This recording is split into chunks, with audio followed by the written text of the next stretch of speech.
చూడండి ఎంత పెద్ద నుయ్యి ఉందో. ఈ బాక్సెస్ ఏంటని చెప్పేసి ఆవిడ పోషాణం ఆకలి అన్న వాడికి లేదనకుండా పెట్టింది. ఏ టైంలో వచ్చినా ఇప్పుడు బయట బాల్కనీ ఎలా ఉందో చూద్దాం. బయట నుండి చూస్తే అసలు ఇంత ప్లేస్ ఉందని అసలు ఎవరు ఎక్స్పెక్ట్ చేయరు.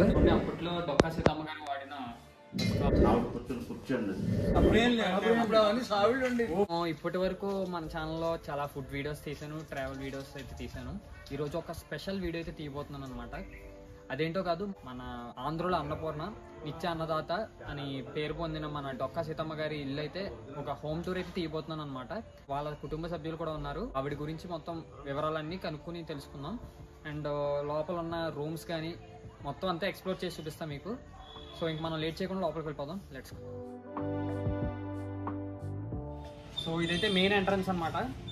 చూడండి మొత్తం చెక్కలతో అయితే చేసేస్తుంది. డొక్కా సీతమ్మ గారి ఇంటి ఎంట్రన్స్ గుమ్మం అయితే ఎలా ఉందా. లోపలికి అయితే వచ్చేసాం. లోపలికి వచ్చిన వెంటనే ఆవిడ దీన్ని ఏమంటారండి? బోసాన్. సో ఇదైతే బోసానం అంట.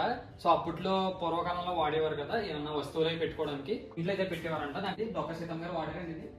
ఇది డొక్కా సీతమ్మ గారు వాడిన బోసానం. చూడండి అప్పట్లో డొక్కా సీతమ్మ గారు వాడిన వస్తువు అన్నమాట. ఇంట్లో ఉండేవారండి. పెద్ద పెద్ద గుండెలు ఉండేవి. ఆ గుండెలు ఇప్పుడు ఎవరు వండి వాడట్లేదు కదా. అవునండి, అవును. సత్రాలకు ఇచ్చేసి పాయసం లాంటిది ఏమైనా చేసుకునేవారు. రైస్ అన్నం ఉడుకుతుంది, అన్నం కూడా ఉడుకుతుంది. చూడండి అప్పట్లో ఎలా వాడేవారు. కేజీకి 2 కేజీల బియ్యం ఉడుకుతుంది. ట్రైన్ వెంటనే మాకు ఫుల్ లైటింగ్ కింద కనిపించింది అనమాట. ఇదంతా ఒక మండువా ఇల్లు. ఎప్పుడో మనం మా పూర్వకాలంలో చూసిన ఇల్లు అనమాట. ఇప్పుడైతే ఇలాంటి ఇల్లులు ఉండట్లేదు. అండ్ చూస్తున్నారు కదా, లైటింగ్ ఇక్కడ నుంచి అయితే వస్తుంది. చాలా గదులు అయితే ఉన్నాయి. ఈ రూమ్ వచ్చేసి డొక్కా సీతమ్మ గారు నిద్రించే గది అంట. సో లోపలికి వెళ్ళి చూసేద్దాం. డొక్కా సీతమ్మ గారు అప్పట్లో ఈ గదులు అయితే ఉండేవారంట. సో ఇవి చూడండి, చూస్తున్నారు కదా ఈ పెట్టెలు. ఇందులో సామాన్లు ఏమన్నా ఉంటే ఇందులో పెట్టేవారంట. డొక్కా సీతమ్మ గారు అయితే పెట్టుకునేవారంట. ఈ రూమ్ పక్కన ఇంకొక రూమ్ ఉంది, ఆ రూమ్ కూడా చూసేద్దాం. ఇది వేరే రూమ్. అండ్ ఇక్కడ కూడా బాక్సెస్ ఉన్నాయి. ఈ బాక్సెస్ ఏంటని చెప్పేసి వారిని అడిగితే చెప్పారు ఈ కావిడి పెట్లు అని చెప్పేసి పిలుస్తారంట. కావిడి పెట్లు ఇక్కడ 1 2 3 4 అయితే ఉన్నాయి. బయట చాలా ఉన్నాయి, అవి కూడా చూపిస్తాం మీకు బయటకు వెళ్ళి. సలార్ కాటన్ గారు వచ్చినప్పుడు రుబ్బురోరు సన్నిధి కాటన్ గారు వచ్చినప్పుడు కాటన్ గారు చూసారండి. ఇది ఇవి ఉన్నాయి, అప్పుడు ఉన్నాయి. అదే పచ్చళ్ళవి చేసేవాడు, వంట చేసుకున్నారు. అది అయితే భోషణం అయితే విలువైన వస్తువులు పెట్టుకున్నారు. మనం ఫస్ట్ ఎంటర్ అయిన వెంటనే ఇదే చూసాం. దీన్ని బోసానం అంటారంట. ఇందులో విలువైన వస్తువులు పెట్టుకుంటారంట. నెక్స్ట్ లోపల కూడా వెళ్దాం. ఇంకా వేరే రూమ్స్ ఇక్కడ పెట్టేవారండి భోజనం పెట్టేవారు. సో చూస్తున్నారు కదా ఎంత పెద్దది ఉందో అసలు. ఎవరైనా ఆకలికి ఎవరైనా వస్తే ఇక్కడ కూర్చోబెట్టి వాళ్ళకి భోజనం పెట్టి అతిథి మర్యాదలు చేసి అప్పుడు పంపించేవారంట. ఇంకా ఏమన్నా ఏంటండి ఈ గదులు ఏంటి? వండిన పదార్థాలన్నీ గదిలో పెట్టుకున్నారు. పాల కాయలు, పాలు, పెరుగు ఇక్కడ పెట్టేవారు. ఇక్కడ నుంచి ఎలాగా మనకి వడ్డించేసేవారు. పొద్దున్న నుంచి సాయంత్రం వరకు ఎప్పుడు ఇంకా చూద్దాం. ఇంకా రూమ్స్ అప్పటిదేం కాదులండి, అదే ఇప్పుడు కట్టిందే. అప్పట్లో ఏం లేదు, ఇప్పుడు కొద్దిగా రీమోడల్ అయితే చేశారనమాట. కిచెన్ అప్పట్లో కిచెన్ కింద వాడేవారు. ఇప్పుడు బయట బాల్కనీ ఎలా ఉందో చూద్దాం. కూడా మన డొక్కా సీతమ్మ గారి కుటుంబ సభ్యులే. ఇదంతా ఓపెన్ ఏరియా. బయట నుండి చూస్తే అసలు ఇంత ప్లేస్ ఉందని అసలు ఎవరు ఎక్స్పెక్ట్ చేయరు. నుంచి వ్యూ అయితే ఎలా ఉందన్నమాట, పెంకుటిల్లు. సో చూడండి, చూపించుకోవాలి. సో ఇక్కడైతే రకరకాల చెట్లు అయితే ఉన్నాయి. ఇక్కడ మొత్తం కొబ్బరికాయలు అండ్ నెక్స్ట్ పనాస్ చెట్లు అండ్ అరటి తోటలు ఇవన్నీ ఉన్నాయన్నమాట. సో అప్పట్లో కూడా ఎలా ఉండేదంటే అప్పుడేం లేదు, ఇప్పుడు అవన్నీ సావిళ్ళు ఉండి ఓపెన్ దంపుడు సావిళ్ళు ఉండి వచ్చిన వాళ్ళందరికీ భోజనాలు పెట్టడానికి సావిడ అంటే ఏంటండి మనకి మామూలుగా పెంకుడుతోటి పాక కింద. సో అప్పట్లో అయితే చెట్లు అయితే ఏమి ఉండేవంట, సావిడ్లు లాగా ఉండేవంట. సో ఇంకా ఇక్కడ డొక్కా సీతమ్మ గారు వాడిన బావ కూడా చూపిస్తాను మీకు, రండి. చూడండి ఎంత బాగుంది అసలు, చాలా ప్లెజెంట్ గా ఉంది. ఏ గొడవ కానీ ఏం లేదు, చాలా ప్రశాంతంగా ఉంది. వాడిన బావిని చూద్దాం రండి. సో దారిలో వెళ్తుంటే చుట్టుపక్కల మొత్తం చెట్లు అయితే ఉన్నాయి. మన డొక్కా సీతమ్మ గారు ఇంటికి వస్తే మాత్రం చాలా ప్రశాంతంగా ఉంది. ఈ బాల్కనీ అయితే నాకు చాలా బాగా నచ్చింది. చూడండి ఎంత పెద్ద నుయ్యి ఉందో. సో ఇదంతా మొత్తం డొక్కా సీతమ్మ గారు అప్పట్లో వాడేవారంట. చాలా బాగా నచ్చింది. పెరట్ అంటే అప్పుడు పూర్వకాలంలో చూసిన పెరట్లు అయితే నేను ఈ మధ్యన అయితే చూడడం తక్కువే. నాకైతే ఈరోజు ఒక మంచి ప్లేస్కి వచ్చానని చెప్పేసి ఫీల్ అయితే అనిపించింది నాకు. ఈ దార అంతా మొత్తం ఏమన్నా వాటర్ ఉంటే ఇక్కడ నుంచి వెళ్ళిపోద్ది అనమాట. ఇది కొత్తగా ఉంది, లేని చూడండి ఎలా ఉందో. సో సో ఇక్కడ నుంచి వచ్చిన వాటర్ అంతా అలా స్ట్రైట్గా వెళ్ళిపోద్ది మొక్కలకు కానీ. చుట్టూ ప్రహరీ కూడా మొత్తం చూసేసి ఇంకా మనం ఇది ఇంకా ఎండ్ పాయింట్ అనమాట. అవన్నీ చూస్తాం కదా, ఇది నెక్స్ట్ వేరే ప్లేస్. ఈ చుట్టుపక్కల మొత్తం చెట్లు, అదైతే ఎగ్జిట్ పాయింట్ ఒకటి. నెక్స్ట్ ఇంట్లోంచి అక్కడ ఒకటి ఉంది, అటు లెఫ్ట్ సైడ్ ఒకటి, రైట్ సైడ్ ఒకటి మనకి ఎగ్జిట్ పాయింట్ అయితే ఉందన్నమాట. ఇక్కడ వాష్రూమ్స్ అయితే ఉన్నాయి. ఇప్పుడైతే మనం డొక్కా సీతమ్మ గారి కుటుంబ సభ్యుల దగ్గర అయితే ఉన్నాం. ఆయన మాటల్లోనే విన్నాం డొక్కా సీతమ్మ గారి గురించి. నమస్కారం అండి. దేవుడు గారు వారసుని డొక్కా సీతమ్మ గారికి ఐదో తరం గారికి లండన్ లో నుంచి వచ్చిందని చెప్పేసి అన్నారు కదండి.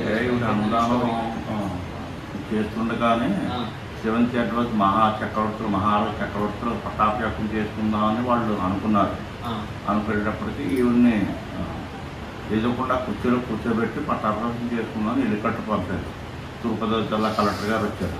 ఆవిడ నిరాకరించింది. నేను ఎక్కడికి రాని వదలరాని, మేము వెళ్ళిపోతే ఇక్కడ వచ్చిన వాళ్ళకి అన్నం పెట్టేవాళ్ళు వండి అన్నం పెట్టేవాళ్ళు ఉండదు అని చెప్పి నేను రానమ్మా, అందులో ఆడపాటలు నేనేమో అన్నదానం చేయలేదు అని చెప్పింది. నా ఉద్యోగం కోసం చెప్పింది కలెక్టర్ గారు. అనేటప్పటికీ నీ ఉద్యోగం నేనే 10 మందికి పెట్టినాను కదా, నువ్వు ఉద్యోగం పోతే నువ్వు ఎక్కడ ఫోన్ చేసుకోని చెప్పి కలెక్టర్ గారికి ఆవిడ అనుమతింది. కలెక్టర్ గారు ఫోటో తీసుకుని ఆ ఫోటో పట్టుకెళ్ళి సోఫాలో పెట్టుకొని అప్పుడు పట్టాభిషేకం చేసుకున్నారు. అప్పుడు లండన్ లండన్ అదే ఈ పిక్చర్ అదేనండి. అదే ఫోటో చేస్తూ అంతర్వేద లక్ష్మీనరసింహస్వామి దేవస్థానం దర్శనం చేసుకుందామని చెప్పి ఆవిడ కోరిక కలిగింది. కోరిక కలిగేటప్పుడు భార్య భర్త ఒక 60 మంది పిల్లలు ఏటిగట్టు నుంచి వస్తున్నారు. వాళ్ళు వచ్చేటప్పటికి వాళ్ళు ఆకలి అని చెప్పేసి అరవడం మొదలు పెట్టారు. వాళ్ళు కూడా ఈ సీతమ్మ వెళ్తూ మేనా అక్కడ ఆగి కాసేపు వాళ్ళు బొయ్యలు శ్వాసలు చేర్చుకుని ఆగితే వాళ్ళకి వినపడింది. ఆవిడ సీతమ్మ గారికి వినపడేటప్పటికి వాళ్ళు వెనక్కి తిప్పండి మేనా అని చెప్పేసి అంతసేపు అక్కర్లేదు వెనక్కి పెరట్లో తిప్పేసి వండి ఇంకా రోజు దర్శనం చేసుకోలేదు. వెళ్ళలేదు. ఇంకా ప్రతిరోజు ఇక్కడే అన్నదానం జరిగేది. వండి వాళ్ళు వచ్చిన వాళ్ళకి మళ్ళీ వండి అన్నం పెట్టింది. వాళ్ళు ఈ సీతమ్మ చరిత్ర అది పేరు అప్పుడు ఇల్లు కట్టినప్పుడు 2013లో కట్టినప్పుడు అంతకుముందే మిత్తిపాటి సీతారామ చేన్ గారని పక్కన ఆయన వేద పండితుడు పౌరత్యం చేస్తారు. ఈవిడ అన్నదానం అలా చేస్తూ ఈవిడిది చరిత్ర అలా రాసుకొచ్చారు. తెల్లకైతే పాడేపడితో రాసుకొస్తూ ప్రింట్ చేయడానికి డబ్బులు లేవండి. ఎవరో దాకా అప్పుడు మేము ఆలోచిస్తే ఇప్పుడు పుస్తకం ప్రింట్ చేశారు. ఆ పుస్తకాన్ని ఇప్పటి వరకు మేము అలా జాగ్రత్తగా ఆ చరిత్రను పదిలిపరిచి ఉంచామన్నమాట. అలాగే వాళ్ళ అబ్బాయి మిత్తిపాటి నాన్నగారు కూడా గవర్నమెంట్కి అప్పుడు 2000 సంవత్సరం గవర్నమెంట్ పుస్తకాలు రాసి ఈవిడే పేరు పెట్టాక కొంచెం పైకి తీసుకొచ్చి గోదావరి మీద గోదావరి పాత సరాంతర కాటన్ మీద కట్టిన బ్రిడ్జి పాడైపోతే కొత్త బ్రిడ్జి నిర్మించాలని మనసు చేసిన తర్వాత ఆ బ్రిడ్జికి ఒక పేరు నామకరణం పెట్టాలంటే జేమ్స్ బాలయ్య గారు లండన్లో ఆ ఫోటో చూసి ఇక్కడ సీతమ్మ ఫోటో ఉండడం ఏంటని చెప్పేసి అంటే అక్కడ పార్లమెంట్లో బ్రిటన్లో మీ కాన్స్టిట్యున్సీ అమలాపురం నియోజకవర్గం అని చెప్పాను. కానీ అవన్నీ చూసి ఇక్కడ డొక్కా జగన్నాథం, డొక్కా వెంకటరావు నాగబాబు మా కజిన్ ఆయన ఆ సీతమ్మ గారికి కూతురు సంతత అటు మరిది సంతత కూడా డొక్కా నాగబాబు ఇలా ఇప్పుడు దివంగత బాలయ్య గారు పేరు పెట్టడం జరిగింది. సీతమ్మ భారత కింద పేరు పెట్టడం జరిగింది.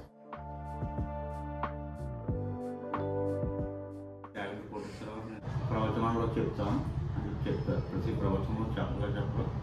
అలాగా ప్రపంచవ్యాప్తంగా అని ఈ పేరు ప్రత్యేక అందరికీ తెలుస్తుంది. అలాగే గత సంవత్సరం ఎన్నికల ప్రణాళికలో భాగంగా పవన్ కళ్యాణ్ గారు పి గణం వచ్చేటప్పటికి డొక్కా సీతమ్మ పేరు ఎందుకు పెట్టకూడదు ఆ మాట అన్న మాట ఇప్పుడు 2024 సంవత్సరంలో ఈ ఎన్డీఏ కూటమి గవర్నమెంట్ నెక్కింది. బడి పిల్లలకి 1వ తరగతి నుంచి 5వ తరగతి వరకు ఎలిమెంటరీ స్కూలు, మళ్ళీ 6వ తరగతి నుంచి 10th క్లాస్ వరకు హై స్కూల్స్కి మొత్తం ఏపీ స్టేట్ అన్ని స్కూల్స్కి కూడా మధ్యాహ్న భోజన పథకానికి ఈ డొక్కా సీతమ్మ భోజన పథకం జరుగుతుంది. నామకరణం చేయడం జరిగింది. పవన్ కళ్యాణ్ గారు మా నారా చంద్రబాబు ముఖ్యమంత్రి వర్యులు, అలాగే డిప్యూటీ సీఎం పవన్ కళ్యాణ్ గారు, అలాగే విద్యాశాఖ మంత్రి నారా లోకేష్ గారు వారికి మా కుటుంబం తరఫున ధన్యవాదాలు చెప్తున్నాను. చరిత్ర భావితరాలకు ఇంకా ఈవిడ చరిత్ర పిల్లలకు తెలియవస్తుంది. చక్కగా ఇంకా ఇంకా తెలుసుకుంటారు వాళ్ళు పాఠ్య పుస్తకాల ద్వారా కూడా నేను భావిస్తాను. అవి కూడా మనం ఆయన అడిగి తెలుసుకుందాం. మనం ఒకటి చూపిస్తాను నేను. లోపలికి వచ్చిన తర్వాత ఇక్కడ ఫొటోస్ అయితే ఉన్నాయన్నమాట. సో ప్రతి తన కుటుంబ సభ్యుల పిక్చర్స్ అయితే ఉన్నాయి. సో ఇక్కడ కుటుంబ సభ్యులైనా ఈయన్ని అడిగి తెలుసుకుందాం. ఇద్దరు కొడుకులండి. పెద్ద కొడుకు సుబ్బారెడ్డి గారు సుబ్బగారు నివసించిన ఇల్లు ఇదే. పెద్ద కొడుకు నివసించిన ఇల్లు ఇదే సుబ్బారెడ్డి గారు. రెండో కొడుకు గోపాలం గారు. గోపాలం గారు హౌస్ అది కాంపౌండ్ వారు ఎదుర్కొంటే సైట్. ఇది పెద్ద కొడుకుకి సుబ్బారెడ్డి గారికి ముగ్గురు కొడుకులండి. పెద్ద ఆయన రామభద్రుడు గారు ఏమండి. రెండో కొడుకు రామజోగయ్య గారు.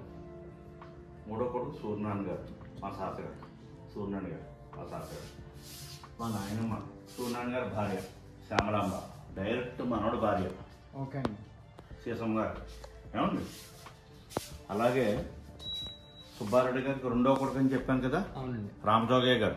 రామజోగయ్య గారు ఏకైక కొడుకు డొక్కా కృష్ణమూర్తి గారు మా దొడ్డమ్మ గారు. ఏమండి. సూర్యనారాయణ గారు మా తాతగారు. ముగ్గురు కొడుకులు. పెద్ద ఆయన డొక్కా వీరభద్రం గారు సూర్యకాంతం. ఏమండి. రెండో కొడుకు మా నాన్నగారు డొక్కా గోపాలకృష్ణమూర్తి గారు వెంకటలక్ష్మి. ఆయన 87 వరకు కూడా ఇక్కడ బ్రాంచ్ పోస్ట్ మాస్టర్గా పనిచేశారు. ఏమండి. ఆయన పెనుగొండ వీణ మాస్టర్ డొక్కా సుబ్బారెడ్డి గారు శ్యామల. అదండి 4వ తరం.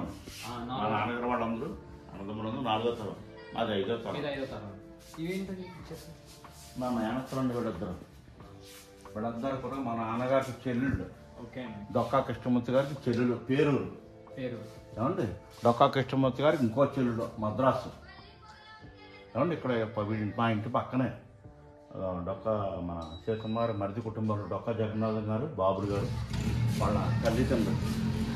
Dokka Jagannath Lions Club member Amalapuram. వీళ్ళ అమ్మాయిని ఇచ్చారు. మేనత్తండి మా నాన్నగారు చెల్లెలు. చాకూరు 7 మండవారి ఇల్లు. వేదుల వారు. ఈవిడ మా నాగేశ్వరరావు అని చెప్పేసి ఈవిడ ఇంకో మేనత్త. ఐసోల్ ఇండస్ట్రీ హైదరాబాద్ నడిపి ఇద్దరు పరమపదించారు.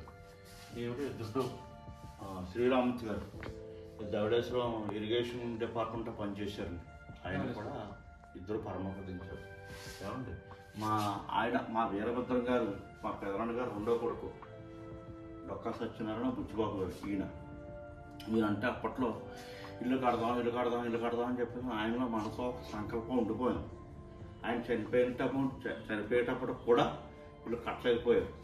తర్వాత మా నాన్నగారు అన్నదమ్ములు అందరం కలిపి ఒక అమౌంట్ నిధిని ఏర్పాటు చేసుకుని ఒకటి అలా కట్టుకుంటూ అలా నిర్మాణం చేసేటప్పుడు ఇది ఆవిడ కూర్చోండి.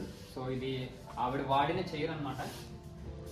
అప్పట్లో డొక్కా సీతమ్మ గారు ఇందులో అయితే కూర్చున్నారు. పిక్చర్ లో కూడా ఉంది ఆ చైర్. ఈ పిక్చర్ ఉంది కదా, ఇది లండన్ ప్రభుత్వం ఉన్నప్పుడు లండన్ ప్రభుత్వం వాళ్ళు తీసుకెళ్లారంట. తీసుకుని సో ఈవిడైతే నిరాకరించారు. దాని కోసం ఆవిడ వెళ్ళేటప్పుడు పిక్చర్ తీసుకుని వాళ్ళైతే పట్టుకుని వెళ్ళారు.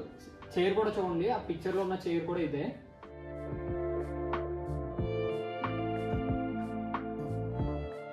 ఎలా అనిపిస్తుందండి? ఆనందంగా ఉందండి. అంటే జనం అది వచ్చేటప్పుడు సీతమ్మ గారి గ్రామం నక్కలకన్నారం గ్రామం కూడా చాలా ఆనందపడుతున్నారు. అన్ని కులాల వాళ్ళు కూడా.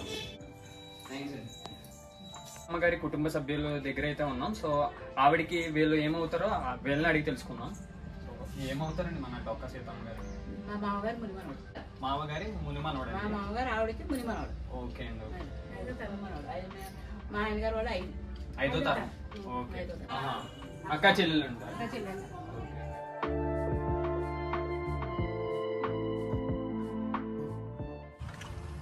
డొక్కా సీతమ్మ గారి ఇంటికి వెళ్ళే దారిలో అయితే ఉన్నాం. సో వాళ్ళ కుటుంబ సభ్యులు అయితే దారిలో మాకు కనిపించారు. సో ఏమవుతారండి మన డొక్కా సీతమ్మ? నేను డొక్కా సీతమ్మ గారు మా ఫాదర్ మరిది సంతతికి వస్తారు. మరిది సంతతి. మా మదర్ వచ్చి మళ్ళీ డొక్కా సీతమ్మ గారి కూతురికి మనవరాలు మా మదర్. మాకు బోత్ సైడ్స్ 2 సైడ్ నుంచి మాకు అంటే అయ్యగారి అయ్యారమ్మ గారి తాలూకా. అలాగే మాకు ఫాదర్ నుంచి రిలేషన్ ఉంది, డొక్కా సీతమ్మ గారితో మదర్ నుంచి కూడా రిలేషన్ ఉంది. ఆవిడ కూడా గతంలో వాళ్ళ ఆస్తి అది డబ్బులు చూసుకోలేదు. డబ్బులు దాచుకోవాలి, చెయ్యాలి అన్న ఇది లేదు. చూసారా ఆవిడ పోషాణం, అవునండి. అవే మాకు ఇనపెట్లోనే వచ్చిన వాడికి లేదనకుండా, అవును, ఆకలి అన్న వాడికి లేదనకుండా పెట్టింది ఆవిడ. ఏ టైంలో వచ్చినా కూడా, ఏ కులం వాడు వచ్చినా కూడా, కులంతో సంబంధం లేదు, అందరికి కులమత భేద. నెక్స్ట్ అక్కడ ప్లేస్ ఏదో జరిగిందని చెప్పి ఇప్పుడు ఇది వచ్చి ఈ రోడ్డు వేసిందంతా ఇది ఒక గోదావరి నదీ పాయ అండి. ఈ పాయ దాటి పడవలు దాటి ఎడ్డి అవుతారు. అవునండి, అవును. ఆ టైంలో వరదల టైంలో ఓర్మని వర్షం, అక్కడ అన్నమో రామచంద్ర అంటే ఆవిడ వండి పడవ మీద పట్టుకెళ్ళి వాళ్ళకి భోజనం పెట్టి అంత ఆప్యాయంగా చూసుకునేది అన్నమాట.